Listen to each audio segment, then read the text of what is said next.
मक्कार सिपाही एक लड़के का किस्सा। एक दफ़ा की बात है कि एक लड़का जो कि भेड़ बकरियां चराता था और यूं उसका गुज़र बसर होता था, और एक दूसरा लड़का जो कि दो नंबरी करता और लोगों को परेशान तंग करता। इस तरह वो अपनी ज़िंदगी गुजार रहा था। तो राजा जो कि सल्तनत का मालिक था, जिसके हाथ में पूरी हुकूमत थी और वो गांव भी उसके ताबे था, तो वो दोनों बिल्कुल एक दूसरे से मुख्तलिफ अपनी अपनी ज़िंदगी गुजार रहे थे कि वो लड़का किसी का भी मामला पड़ता तो उसको कहता कि मैं इसमें झूठी गवाही दे दूंगा और तुम्हें फ़ायदा होगा, यानी कि तुम्हारा फ़ैसला गलती हो जाएगा और उसके बदले में मुझे तुम कुछ दे देना। तो यूं वो दो नंबरी करके अपनी ज़िंदगी गुजार रहा था। एक दफ़ा ऐसा हुआ कि वो लड़का रोज़मर्रा की तरह जंगल में बकरियां चरा रहा था और भेड़ें भी। तो वहीं वो दूसरा मक्कार लड़का जा पहुंचा जो कि सल्तनत में सिपाही था। उसने कहा कि तुम क्या सारा दिन ये मेहनत करते हो और तुम्हें क्या मिलता है?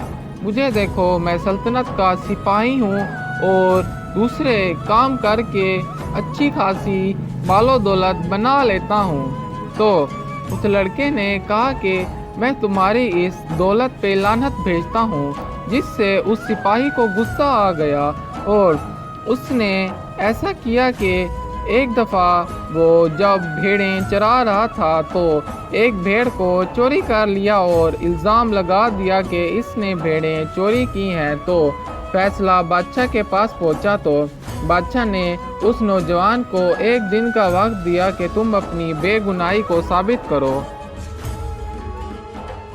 उस लड़के की समझ में कुछ नहीं आ रहा था कि किस तरह से खुद को बेगुनाह साबित करे।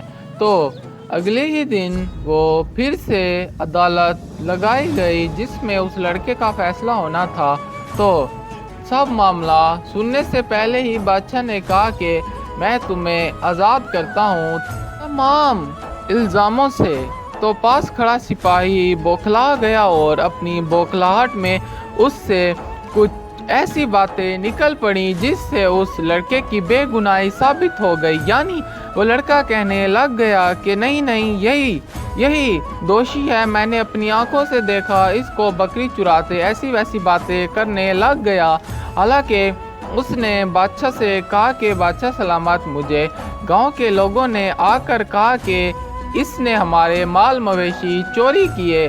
तो यूं उस मक्कार सिपाही का झूठ पकड़ा गया और उस लड़के को बाइज्जत रिहा कर दिया गया।